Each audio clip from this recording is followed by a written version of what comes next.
ہو درود تجھ پہ بھی آمنا،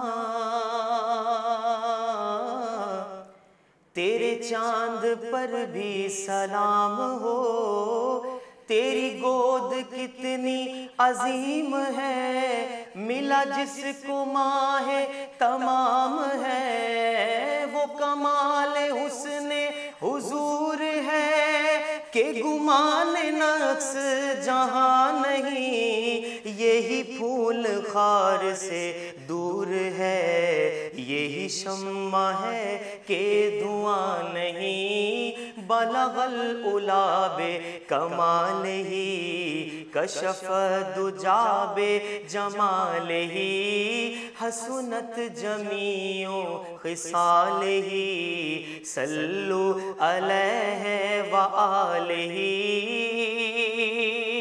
سر لامکاں سے طلب ہوئی سوئے منتہا وہ چلے نبی، سر لامکاں سے طلب ہوئی سوئے منتہا وہ چلے نبی، کوئی حد ہے ان کے عروج کی، کوئی حد ہے ان کے عروج کی، بلغ العلا بکمالہ۔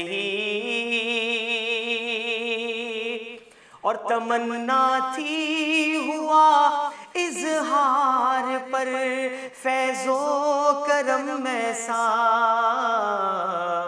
نگاہ منتظر کو گنبد خضرا نظر آیا، مولایا صلی وسلم دائما آبادا علی حبیبک خیر الخلق کلہم، محمد سید الکونین والثقلین، محمد سید الکونین والثقلین والفریقین من عرب ومن عجم، مولایا صلی وسلم دائما آبادا علی حبیبک خیر الخلق کلہم۔ اور سلام اس پر کہ جس نے بے کسوں کی دستگیری کی، سلام اس پر کہ جس نے بادشاہی میں فقیری کی، سلام اس پر کہ جس کے گھر میں چاندی تھی نہ سونا تھا، سلام اس پر کہ ٹوٹا بوریا جس کا بچھونا تھا۔ صاحب تاج وہ شاہ معراج وہ، شہ سوار براق و امیر علم، دافع ہر بلا دافع ہر وبا، دافع قحط و امراض و رنج و علم۔ اسم لکھا گیا، اسم اونچا ہوا، اسم مہر قبول شفاعت بھی ہے، اسم کی برکتیں، اسم کی رونقیں، اسم لوح قلم کی امانت بھی ہے۔ کیا عرب کیا عجم سب کے سردار ہے، سب کے سردار کا ہے مقدس بدن، حرم و کعبہ کو وہ جو منور کرے، وہ مہکتی وہ پاکیزہ سی ایک کرن، چاشت گاہوں کا سورج وجود آپ کا، آپ ہر شب کی ظلمت کے مہتاب ہیں، صدر بزم بلندی اور رفعت کے ہے، راہ گزارے ہدایت کے مہتاب ہیں، ساری مخلوق کی ہیں وہ جائے امان، ساری تاریکیوں کے وہ روشن چراغ، نیک تینت ہیں وہ نیک اتوار ہیں، ان کے ہاتھوں میں ہیں بخششوں کے آیات، سر سے پیروں تلک وہ کرم ہی کرم، رب حفاظت کرے بالیقی آپ کی۔ ان کے خدمت گزاروں میں جبریل ہیں اور سواری براق حسی آپ کی، سفر ان کا ہے معراج اور سدرۃ المنتہا، مستقر اور مقام ان کا ہے، قاب قوسین کا مرتبہ ان کا مطلوب ہے اور دارالسلام ان کا ہے، اور مطلوب ہی ان کا مقصود ہے اور مقصود ہی ان کا موجود ہے۔ آپ سارے رسولوں کے سردار ہیں، آپ کا صرف اللہ معبود ہے۔ بعد میں سارے نبیوں کے آئے ہیں وہ، بخشوائیں گے ہر ایک گناہگار کو، ہر مسافر کی کرتے ہیں غم خاریاں، رحمتیں بانٹتے ہیں وہ سنسار کو۔ عاشقوں کے دلوں کی وہ تسکین ہے، اور مراد ہر ایک صاحب شوق کی۔ حق شناسوں کے خورشید و خاور ہیں وہ، سالکین رہے عشق کی روشنی۔ پیار محتاج و مفلس سے مسکین سے، ہر مقرب کی وہ رہنمائی کریں۔ جن و انسا کے سردار، دونوں حرم دونوں قبلوں کی وہ پیشوائی کریں۔ دنیا و آخرت کا وسیلہ ہے وہ، رتبہ قاب قوسین جن کو ملا۔ دونوں ہی مشرقوں مغربوں کا وہ رب، حاصل ان کو خطاب اس کے محبوب کا۔ جد امجد ہے حسنین کے، اور ہر جن و انسا کے آقا و مولا ہیں وہ۔ باپ قاسم کے بیٹے ہیں عبداللہ کے، اور نور الہی کا حصہ ہے وہ۔ اے فدایان نور جمال نبی، آپ پر آل و اصحاب پر صبح و شام، جیسے حق بھیجنے کا ہے بھیجو بصد و احترام، وہ محبت درود و سلام۔ السلام علیکم، آپ دیکھ رہے ہیں پروگرام دو ٹوک۔ اسپیشل پروگرام ہے آج عید میلاد النبی صلی اللہ علیہ وآلہ وسلم کی مناسبت سے، اور ہم ہر سال عید میلاد مصطفیٰ مناتے ہیں، ہر سال ذکر مصطفیٰ کرتے ہیں، لیکن ہر سال ہی عالم اسلام کی روزانہ کی بنیاد پر بگڑتی ہوئی صورتحال بھی دیکھتے ہیں۔ وطن پاکستان میں تو ناظرین عاشقان بے شمار ہیں، لیکن ایسا لگتا ہے کہ گفتگو کی حد تک، نعروں کی حد تک، حکم مصطفیٰ پر عمل پیرا ہونے کو تو ہم تیار نہیں ہیں۔ کیوں نظام مصطفیٰ کے لیے بنایا گیا ملک آج بھی اپنے ٹریک پر نہیں آ سکا ہے؟ آج ہم خوشیاں منائیں، لیکن ساتھ ہی اپنی کمزوریوں اور اپنی خامیوں کا بھی تو تذکرہ کریں۔ تو آج تھوڑا بہت اپنی طرف سے کوشش کرتے ہیں، کچھ حق ادا کرنے کی کوشش کرتے ہیں۔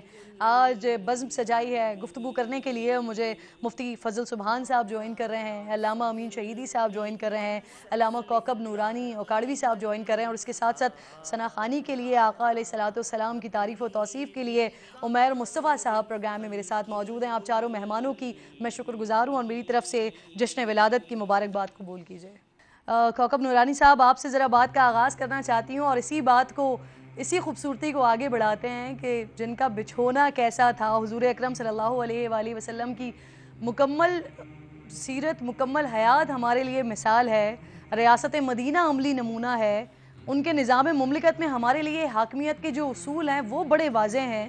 پھر کیا وجہ ہے علامہ صاحب کہ 50 سے زائد اسلامی ممالک ہونے کے باوجود ایک ریاست بھی ریاست مدینہ کا تاثر پیش کرتی ہوئی نظر نہیں آتی؟ بہت شکریہ، آپ نے یاد۔ بسم اللہ والحمدللہ والصلاة والسلام علی رسول اللہ۔ میرے پیارے نبی پاک صلی اللہ علیہ وآلہ وسلم کی تشریف آوری کا مہینہ، اس عید میلاد النبی صلی اللہ علیہ وآلہ وسلم کے موقع پر سب سے پہلے آپ کو اور آپ کے ذریعے تمام ناظرین و سامعین کو عید میلاد کی مبارکباد پیش کرتا ہوں۔ آپ کے سوال کے جواب میں عرض کروں کہ ہم لوگ عملاً واقعی کمزور ہیں، کوئی شبہ نہیں، لیکن ایک بات بہت ضروری ہے، وہ یہ کہ اس انسان کے دل میں اللہ تعالیٰ کے نبی کی اگر محبت ہے اور واقعی ہے تو اس کے اثرات ضرور ظاہر ہوں گے۔ انسانی جسم ایک رعایا کی طرح ہے اور دل اس میں بادشاہ کی طرح ہے۔ پورا جسم اس دل کی رعایا ہے، دل جو چاہتا ہے وہی اعضاء کرتے ہیں۔ ہم اکثر کہہ دیتے ہیں میرا جی نہیں کرتا، میرا دل نہیں چاہ رہا، ہاتھ پاؤں سب یہ رعایا ہیں، دل بادشاہ ہے۔ تو پتہ چلا جسم پر حکومت دل کی ہے، اگر دل پر مصطفیٰ کی حکومت ہو جائے تو پھر پورا جسم یقیناً وہی کرے گا جو نبی پاک صلی اللہ علیہ وسلم کی رضا ہوگی۔ ہوا یہ ہے کہ رسول پاک صلی اللہ علیہ وسلم اور صحابہ کرام کے گزرنے کے بعد بہت سی کمزوریاں آ گئیں، غیروں کی سازشیں مسلسل شامل تھیں، ان کا مقصد ہی یہ تھا کہ نبی سے تعلق کمزور کیا جائے۔ ہم ان کی سازشوں کو نہیں سمجھتے رہے، کبھی فیشن کے نام پر، کبھی ٹیکنالوجی کے نام پر، کبھی دوسری چیزوں کے نام پر ہم سے روحانیت کو دور کیا گیا اور ہم ہوتے چلے گئے۔ لیکن اللہ کا شکر ہے، وہ جو حالی نے کہا تھا ابھی کچھ لوگ باقی ہیں جہاں میں 57 اسلامی ملک تو اسلامی ریاست نہ بن سکے، لیکن ان ریاستوں میں رہنے والے بہت سے لوگ ایسے ہیں جو ابھی بھی اپنے نبی صلی اللہ علیہ وسلم پر جان فدا کرتے ہیں اور ان کی سیرت اور سنت کو اپناتے ہیں۔ میری کمائی کیا ہے؟ میری غذا کیا ہے؟ میرا ماحول کیا ہے؟ ہماری کمائی، اس میں سود شامل ہو گیا، غلط پیسے شامل ہو گئے، پھر جو غذا مل رہی ہے اس میں آمیزش ہو گئی۔ نتیجہ یہ ہے کہ اندر جو روحانیت، جو قوت تھی قبول کرنے والی، وہ کمزور ہو گئی۔ پھر یہ کہ حکمرانوں نے اپنا طرز معاش شاہی کر لیا، حالانکہ عہدے خدمت کے لیے ہوتے ہیں۔ فاروق اعظم کی مثال موجود ہے، دیگر صحابہ کی اور اولیاء کی۔ عہدے خدمت کے لیے تھے، ان کو افسر شاہی کے لیے کہا گیا، تعیشات اختیار کیے گئے۔ الناس علی دین ملوکہم، لوگ اپنے بادشاہوں کے طریقے پر ہوتے ہیں۔ نتیجہ یہ ہوا کہ دنیا کی رغبت بڑھتی چلی گئی۔ آج اس مادی زندگی میں، تیز رفتاری میں ضرورت ہے کہ مسلسل میسج جائے، کیونکہ انسان کے کان بند نہیں ہوتے، آنکھیں بند کر لیتا ہے، کانوں میں آواز جاتی ہے۔ علامہ صاحب، یہ بڑی خوبصورت بات آپ نے کی ہے۔ اگر مجھے اجازت دیجئے، آپ کی بات کو یہیں سے ہی میں آگے بڑھانا چاہ رہی ہوں، مولانا فضل سبحان صاحب کی طرف لے کر جانا چاہ رہی ہوں۔ فضل سبحان صاحب، بڑی خوبصورت بات کی ہے علامہ صاحب نے۔ یہ جو ریاست، فلاحی ریاست کی ہم بات کرتے ہیں، ہم اپنے حکمرانوں کے منہ سے سنتے ہیں، لیکن اس کے ساتھ ساتھ پھر ہم مغرب کی مثالیں دینا شروع ہو جاتے ہیں۔ تو ہم مسلمان ہو کر بھی وہ کیوں نہیں حاصل کر سکے جو مغرب نے حاصل کر لیا؟ حالانکہ ہماری تو تاریخ ہے۔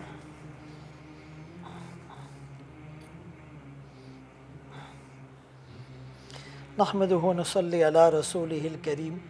دیکھیں، اللہ کے رسول صلی اللہ علیہ وسلم کی ذات بابرکت ایک مسلم ہے، اور جس طرح اکیڈیمکلی کوئی تھیسز لکھتا ہے تو اس کا پریفیس لکھتا ہے، اس ایگزامینر کو پریفیس سے ریئلائز ہو جاتا ہے کہ کانٹینٹ کتنا مضبوط ہوگا۔ تو ہمارا ٹائٹل، ہمارا سلوگن محمد الرسول اللہ صلی اللہ علیہ وسلم کی ذات ہے، اور فہم سیرت ایک کلید اور چابی ہے فہم قرآن کے لیے۔ جب تک حدیث پاک اور سیرت سمجھ میں نہیں آئے گی تو ہمارے دعووں سے اور نعروں سے کچھ نہیں ہونے والا۔ آپ نے ریاست مدینہ کی بات کی تو ایک ویسٹرن مورخ، ہسٹورین یہ لکھتا ہے کہ the pen slips out of my finger when I tried to describe that time، کہ جب ہم ریاست مدینہ کی بات کرتے ہیں تو قلم ہاتھ سے چھوٹ جاتا ہے، ایک کیفیت بن جاتی ہے، وہی دیرینہ بیماری، وہی بے محکمی دل کی، علاج اس کا وہی نشاط انگیز ہے ساقی۔ ہم صرف گفتار کے غازی بنے ہیں، کردار کے غازی بن نہ سکے۔ اقبال نے اسی کو تو کہا کہ وہ فاقہ کش کے موت سے ڈرتا نہیں ذرا، روح محمد اس کے بدن سے نکال دو۔ فکر عرب کو دے کے فرنگی تخیلات، اسلام کو حجاز و یمن سے نکال دو۔ رسول اللہ صلی اللہ علیہ وسلم کی تعلیمات کا خلاصہ کیا ہے؟ اِنَّکَ لَعَلَىٰ خُلُقٍ عَظِيمٍ، آپ اخلاق کے اعلیٰ درجے پر فائز تھے۔